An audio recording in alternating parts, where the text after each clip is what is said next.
Ladies, kind sirs, allow me to introduce myself. Now I am the hero, Robert Ford, or as those of a more dubious moral inclination might suggest, the coward Robert Ford, but that is by the by. No, y'all might know me better as the man who shot, the man who killed Jesse James. So allow me to recall, with utter exactitude, how I came to dispose of that most despicable of desperados. Now, I was barely in my teens. Jesse, well, he was already a living legend. See, he fought for the Confederacy during the Civil War as a guerrilla, a bushwhacker.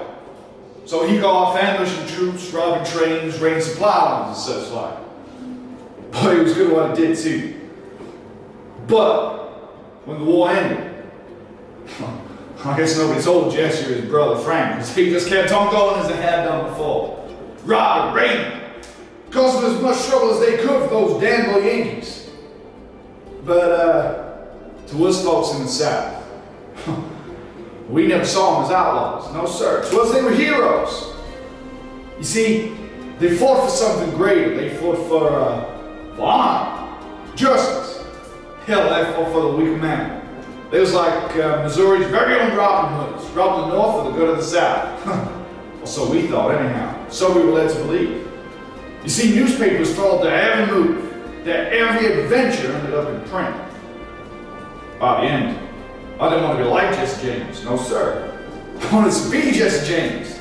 So I'm sure y'all can imagine when my brother Charlie, he comes up to me one day and he says, "Hey Bob, how'd y'all like to ride with the James gang and meet this Jesse James that y'all so fond of?" Well, I was like a kid at Christmas. So in 1880, I got my chance. I rode with the James gang for the very first time. Now I say rode. I weren't really involved all too much. I mean, I made camp and I watched the horses while the boys, they went off and did their job.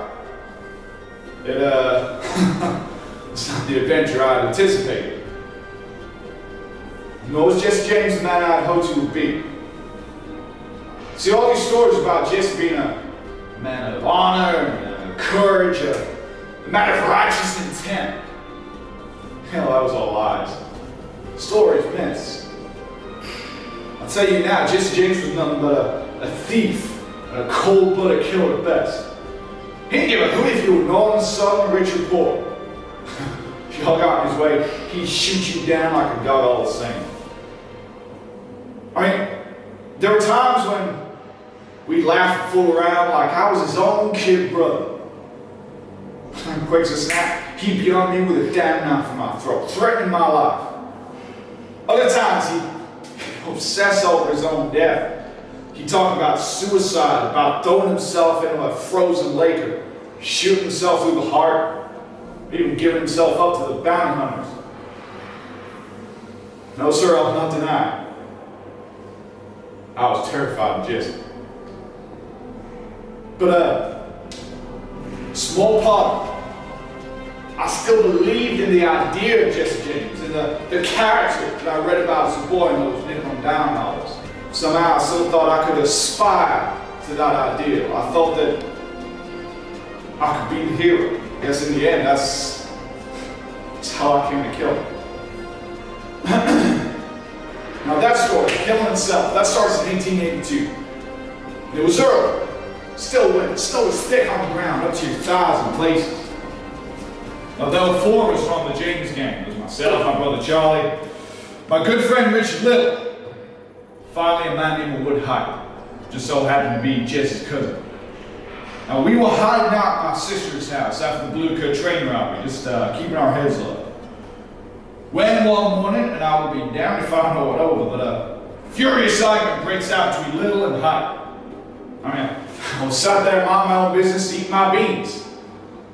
Before I knew what was going on, 4 shots thundered across the kitchen. Now Little, he goes down with a wound to his leg, and he's screaming and hollering in pain on the floor.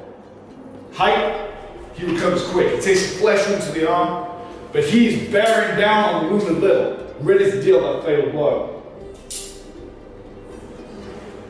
And as I sat there scooping up my beans, I thought, this is my time. This is my chance to prove myself. to be the hero, to save the life of my friend. So with barely a second thought, I stood, I drew my gun, I shot with height. Right through the back of the head. That was the first man I ever did kill. The realization soon dawned on me that I had indeed just killed the cousin of Jesse James. And no doubt, Jesse would soon be out for blood. So we took the body and we buried it out in the woods. We buried it deep. But like I say, the law were onto us anyhow because of the train robbery and such. They caught up with us mighty quick. Now, despite appearances, I ain't no fool. There's no way I'm getting myself killed some vainglorious last stand with the law. No, sir. I did the smart thing. I surrendered myself. Now, by rights, I knew I should have hung for the killing of the train robbery and such. Like I say, I ain't no fool. I had an ace up my sleeve. You see, the state of Missouri, they wanted Jesse something back, and I knew I could get close. So after my arrest, I had a meeting with the governor of Missouri, Thomas T. Creighton. And being a generous old soul, he gave me two choices. First, I could hang by the neck until I was dead and pay for my crimes, which wasn't much of a choice now, was it? Or I could receive $5,000, a full pardon for all my crimes. All I had to do was kill Jesse James. From that point on, my fate was sealed. My course was set. But I decided, once again, this was my time. This was my opportunity to become the good guy, the hero, the man that Jesse James should have been. This was my chance to write my name in the pages of history. It seemed that fate was determined to help me along just a little bit. You see, Jesse wrote to me for the first time in a long time. He wrote to me. He said, just one last robbery. Just one more robbery. Big enough so he could retire, become an honest pig farmer, a cowpoke, some such. We can all at least have an idea. But the problem was, most of the James gang, they either dead or in jail. Only me and Charlie left. So we moved in with Jesse. The idea being we could plan the robbery. Me and Charlie, though, we were planning our own escapade. Then on the 3rd of April, 1882, my hand was forced. Me and Charlie were in the kitchen. Jesse's wife, Z, she's up by the stove. She's cooking up some breakfast. They didn't watch Jesse. He's been on a morning walk into town. He comes in with a newspaper. And there's no doubt in my mind that he orchestrated, choreographed his entire episode down to the finest of details. He sits straight ahead, opens up the paper to a particular page. Then he holds it up so I can see the headline. My heart damn near leapt out of my chest onto that kitchen table. No, I prepared for death right there and then. You see, the headline that they read, Richard Little confesses to the murder of the outlaw Wood Hyde. Well, this is it, I thought. A bloody premature end to our righteous endeavor. Not because some damn fool of a newspaper man couldn't keep his mouth shut. See, right there and then, I knew Jason knew. He had to. We're no fool. He knew we were there at the time to kill him.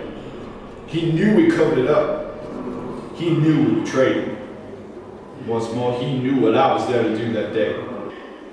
But, he didn't say a word. He just up and glared at me like a wolf sizing up his prey. His eyes, they bored through to my very soul. And as I gazed back, I could see the hurt. I could see the betrayal. I could see his heart breaking. He stands up without saying a word, and he turns and he walks on through to the pub. Me and Charlie, we grab our guns, we follow him through. When we find him, he's looking out the window. He's watching his kids play in the yard. Turns to me and he says, let's take off these guns, let's neighbors see. Take off his guns. He's Jesse James. He don't give a hoot what the neighbors saw. But I swear blind, that was the first time in 2 whole years I'd ever seen Jesse take off his guns. But of course, looking back then, benefit of hindsight, that one Jesse said more words ever could. Instead of giving up. He was done. He was tired. Tired of running, tired of killing. Tired of looking over his damn shoulder all the time. No sir. Right there and then, he made his peace. He was ready. So he looks over my shoulder at a painting above the fireplace, a wedding gift from his mother. He says, "A picture of destiny." Those are his last words on this earth, as casual as you like. So he turns, he pulls up a chair, and he climbs on up. Starts dusting away at the paint. And while his back is turned to my brother Charlie, who draws his gun first. But I can see by the shaking in his hand, a tear streaming down his cheeks. We're no way on God's green earth who's going to pull that trigger. So from the other side of the room, I drew my gun and I cocked the hammer. And as I did so, Jesse turned his head just a fraction to the right. I guess he must have heard me collect or something. Nonetheless, I took aim and I fired. And so, on the 3rd of April 1882, Robert Ford shot Jesse James through the back of the head, killing him instantly. Unfortunately, Jesse's wife and his 2 children were in and around the house at the very same time. Jesse's wife, Z, rushed into the parlor screaming, "You killed him! You killed him!" To which Robert Ford, still with a smoking gun in his hand, could only respond, "I didn't do it!" Amazingly. Nonetheless, the Ford brothers were arrested the very same day. They were charged with the murder of Jesse James, they stood trial, they were found guilty, and were eventually sentenced to hang. It was only at the very last moment that Governor Crittenden intervened and pardoned the 2 brothers. But of the $5,000 he promised them, in the end, he gave them barely $500. But again, the brothers did go on to become very wealthy indeed from the killing. They went on, amazingly enough, to tour a reenactment of the assassination called the Outlaws of Missouri, a stage show. And they performed this stage show over 800 times across the state. So it's important to bear in mind that we only have one written account of the assassination of Jesse James, and that is the Ford Brothers script. So this is very much the Ford Brothers interpretation of events. Likewise, it's important to bear in mind the immense psychological impact that reenacting that single act of murder 800 times had upon the brothers. They both firmly, deeply believed that they were regarded as heroes for killing such a dangerous, notorious outlaw, a man who, factually, historically, was a thief and a multiple murderer. He killed a lot of innocent people. Forget the books, forget Hollywood. Jesse James was a dangerous criminal. However, because of the stories, the myths, the legends that have built up around Jesse James, even within his own lifetime, the public opinion swung massively against the brothers, and they were widely portrayed, regarded then and now, even today, as traitors and cowards. Now, Charlie really did struggle with this. He grew to regret the killing, he grew to resent his brother Robert, who really didn't look as much as he could from the killing. And in the end, Charlie just could not live with himself. So one night, he got a gun, and he shot himself through the heart. Now, Robert had a slightly better run at things. He opened up street bars, saloons, gambling houses throughout the West. And he did okay for himself. He became a bit of a minor celebrity, the kind of character that everyone loves to hate, I suppose. But in the end, whatever you want to call it, fate, justice, karma, it does eventually catch up with Robert Ford. Almost exactly 10 years after he himself shot Jesse James, Robert Ford was also shot and murdered in one of his very own bars by a man who became known eventually as the man who shot Jesse James, which I think is quite poetic. So ultimately, it is up to us to decide on Robert Ford. Was he truly a hero who rid the world of a very dangerous, bloodthirsty outlaw? Or, as the stories and myths suggest, which are now more real than reality itself if you follow my drift, there has been more written about Jesse James than he ever actually did in his own lifetime. So do we buy into this mythos? And was Robert Ford truly a traitor and a coward who betrayed a trusting friend? In my mind, it really doesn't matter, because ultimately, Robert got what he always wanted. he now and forever will be a true legend of the American West. At that point I'll say, thank you very much.